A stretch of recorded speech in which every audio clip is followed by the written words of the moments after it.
Hi, I'm Mandip Gill and I am back with Big Finish playing Yaz, and today I'm going to be answering some of your questions. So let's get to it.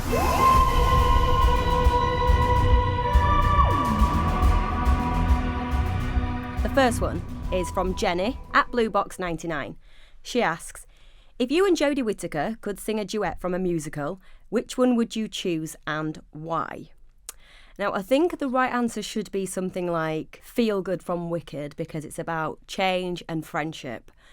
But my honest answer would be something like Let It Go from Frozen, just to absolutely murder the song together because we're both so overconfident when it comes to singing. Next question is from Will Bingo at Nurse Doc. Do you think Yaz helps recruit former companions into the companion support group?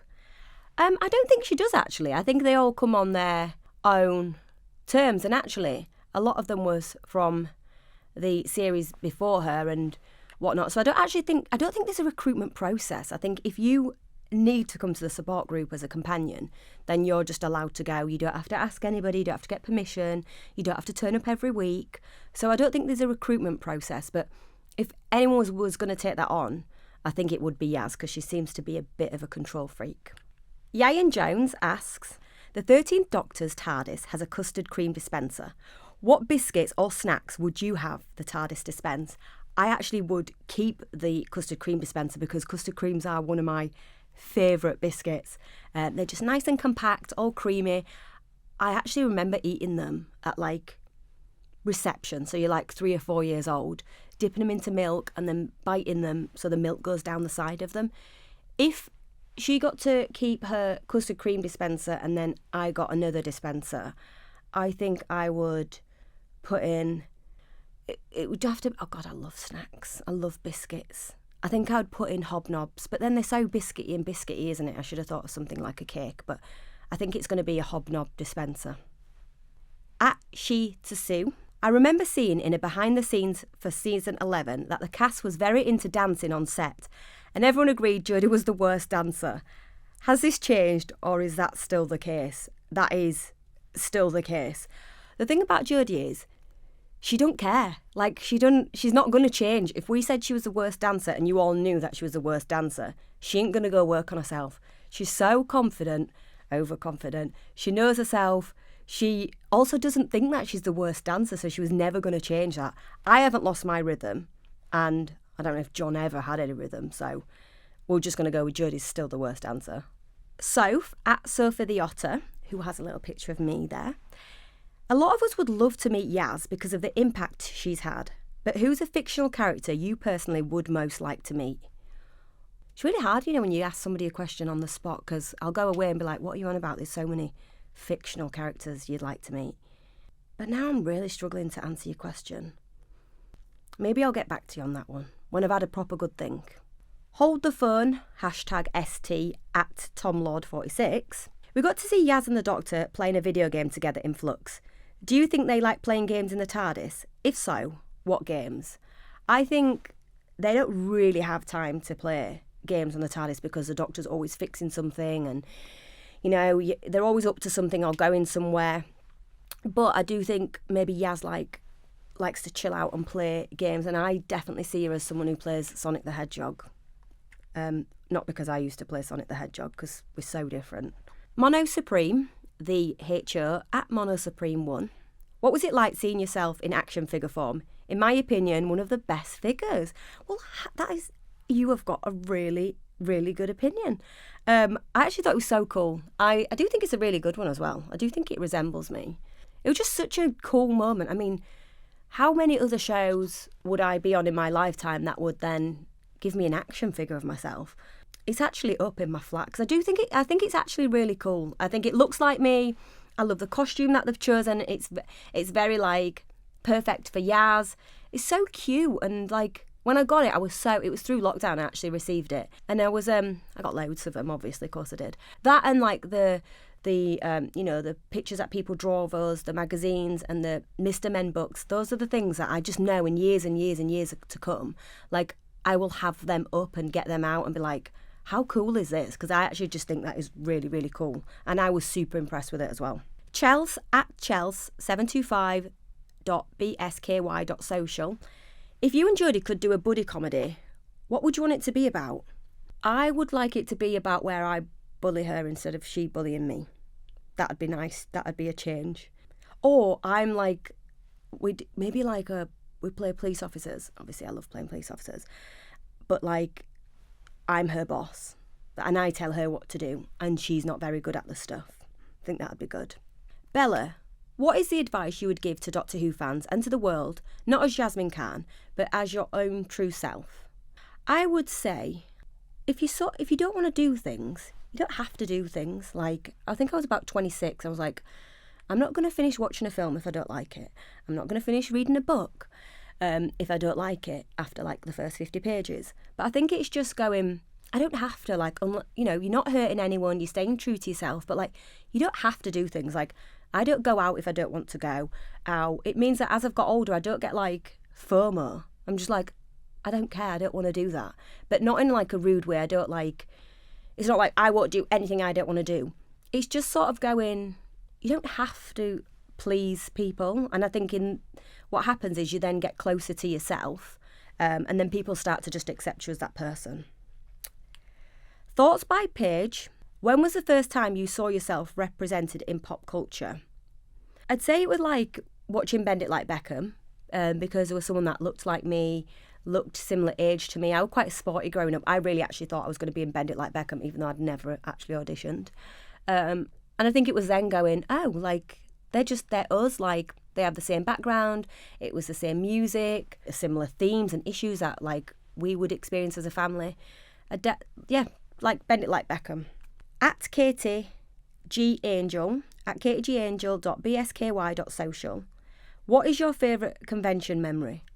I don't have one in particular, but I have loads. I have loads of memories of people being with their parents or being alone and coming up and telling me how Yaz has really impacted their lives and affected them and helped them. Like, I knew this was happening because I'd read stuff, I'd been sent stuff, but to be actually opposite a person that's like, your character really, really did affect my life or give me the confidence to go speak to my family about certain things that I needed to speak to them about, or having parents stand next to them going, your character like helped my daughter come and tell me some of the problems she was going through, whether it be bullying or about sexuality.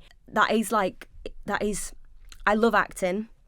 And selfishly, I love acting for myself because I just like doing it. But then when you realise it actually is helping other people or it's more than just me enjoying it, it feels like a privilege that I'm able to do that. But then we have the capacity to be able to talk to the people that it's affecting. So I'm really grateful for conventions because I've always said Doctor Who is a show, like it's the audience's show.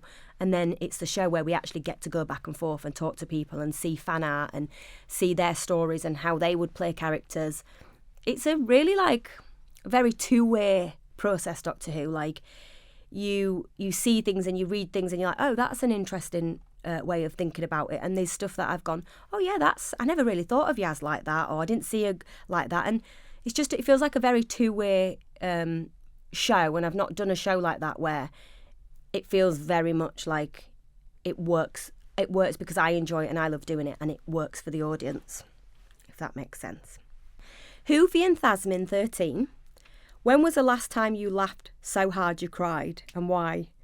Don't know if I can actually say it. Somebody basically, when your brain sees a word and it's a proper normal word, this was analytics, and the person didn't see the word as analytics and couldn't understand why I was absolutely in stitches. Like I had water coming out the side of my eye and split the word up.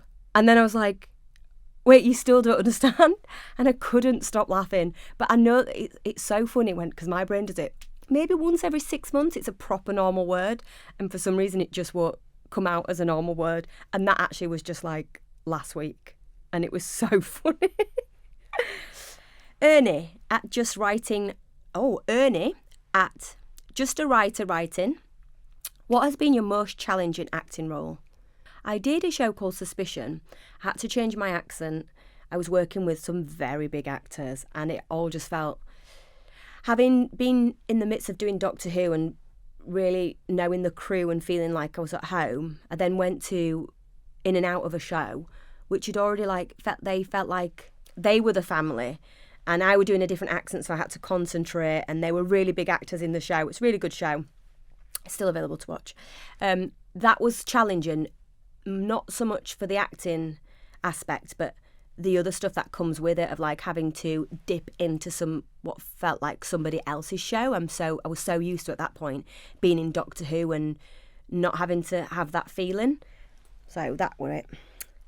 Carissa Walker, what do you think is Yaz's biggest strength?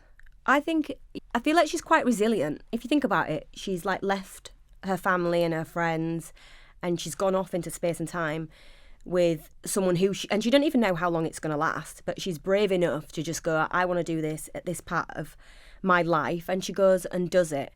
I think she's quite resilient and quite open. What I love about Yaz is that she hasn't forgot she's a police officer in Sheffield, and so a lot of the stuff that she does in space is still like wrapped up in being a police officer. She still serves the people, she's for the people, she's very aware. She doesn't really make too many silly mistakes, and she questions everything. Like, she hasn't actually forgot about being a police officer. She's just on a really long secondment. TARDIS time at TARDIS time 2. Would you rather fight 100 tiny evil Dans or one giant Pating? Yeah, that's a good question. I would rather, just because it'd be so funny to see 100 tiny evil Dans. Also, I'm not quite sure I know what this evil Dan is, right? But I have seen it.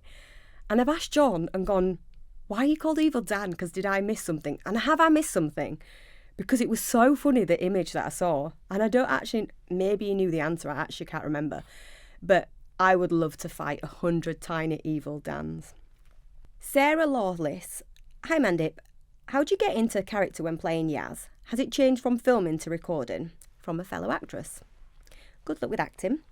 Yaz was always a lot younger, or at least felt a lot younger than me. So I did have to go, how would younger me react? But then it wasn't even that. It was like younger me. I had to really go back. I really struggled to play people who were younger.